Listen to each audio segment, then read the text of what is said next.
సంపదలకు ప్రతీకగా నిలిచే మహాలక్ష్మి అమ్మవారిని ఏ పనులు చేసి మెప్పిస్తే లక్ష్మీ కటాక్షం కలుగజేస్తుందో ఇప్పుడు ఈ వీడియోలో తెలుసుకుందాం.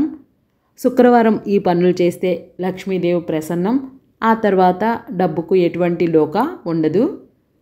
హిందూ పురాణాల ప్రకారం శుక్రవారం లక్ష్మీదేవికి ప్రియమైన రోజు. హిందూ మతంలో లక్ష్మీదేవికి ఒక విశిష్టమైన స్థానం ఉంటుంది. లక్ష్మీదేవిని సంపదలకు దేవతగా అందరూ పూజిస్తూ ఉంటారు. లక్ష్మీదేవి సంపద, కీర్తి మరియు శ్రేయస్సుకు చిహ్నం. లక్ష్మీదేవి అనుగ్రహంతో ఇల్లు, వ్యాపార ఖజానా నిండుగా ఉంటాయి. లక్ష్మీదేవిని సంపదల దేవత అంటారు. దీంతో ఆ తల్లిని పూజించటం వల్ల ఆర్థిక సంక్షోభం తొలగిపోవటమే కాకుండా మీ ఇంటికి డబ్బు వెతుక్కుంటూ వస్తుంది. హిందూ పురాణాల ప్రకారం లక్ష్మీదేవి ఆరాధనకు రాత్రివేళ పవిత్రమైనదిగా పరిగణిస్తారు. శుక్రవారం రోజున రాత్రి 9 నుంచి 10 గంటల మధ్యలో లక్ష్మీదేవిని పూజించాలి. ఈ పవిత్రమైన రోజున ఉతికిన బట్టలను ధరించి ఎర్రని వస్త్రంపై అమ్మవారి ఫోటో లేదా విగ్రహాన్ని ఉంచాలి. అదేవిధంగా శ్రీయంత్రాన్ని ఉంచాలి. ముందుగా నెయ్యి దీపాన్ని వెలిగించాలి. అష్టగంధాన్ని, శ్రీయంత్రం మరియు లక్ష్మీదేవికి తిలకంగా పెట్టాలి. పరిశుభ్రతపై ప్రత్యేక శ్రద్ధ వహించండి. పరిశుభ్రత ఉన్న ప్రదేశంలో లక్ష్మీదేవి నివసిస్తుందని నమ్ముతారు.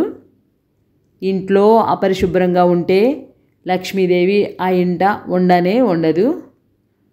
దీంతో ఎల్లప్పుడూ శుభ్రత పాటించండి.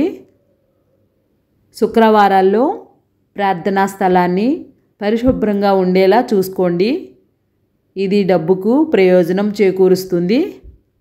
సంపదలకు దేవత అయిన లక్ష్మీదేవి శాశ్వత నివాసం కావాలంటే ఈశాన్యంలో పూజా స్థలాన్ని నిర్మించండి.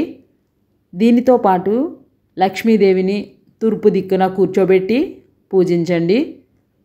ప్రార్థనా స్థలం దగ్గర వంటగది లేదా టాయిలెట్ ఉండకుండా ప్రత్యేక శ్రద్ధ వహించాలి. లక్ష్మీదేవి ఆరాధనకు శుక్రవారం చాలా ప్రత్యేకంగా పరిగణించబడుతుంది. మీరు శుక్రవారం ఉపవాసం పాటించినట్లయితే ఉదయాన్నే నిద్రలేచి స్నానం మరియు ధ్యానం చేసిన తర్వాత క్రీమ్ కలర్ దుస్తులు ధరించి దీని తర్వాత శ్రీయంత్రాన్ని పూజించండి. ఈ రోజున శ్రీ సూక్తం పఠించడం కూడా చాలా శ్రేయస్కరం కాబట్టి శ్రీ సూక్తాన్ని కూడా పఠించండి. లక్ష్మీదేవిని ప్రసన్నం చేసుకోవటానికి ఆలయంలో ఆమెకి ఇష్టమైన తామర పువ్వు, శంఖం, ఎరుపు లేదా గులాబీ వస్త్రాన్ని సమర్పించండి. దీంతో ఆర్థిక సమస్యలు తొలగిపోతాయి. లక్ష్మీదేవిని ప్రసన్నం చేసుకోవటానికి శుక్రవారం నాడు పంచదార మిఠాయి లేదా పరమాన్నం నైవేద్యంగా సమర్పించాలి. దీనితో పాటు తామరహారంతో మహాలక్ష్మి మంత్రాలను జపించండి. ఇది చాలా ప్రభావవంతంగా పనిచేస్తుంది. ఈ పరిహారాలు చేయటం వల్ల అమ్మవారి అనుగ్రహం త్వరలోనే మీకు లభిస్తుంది.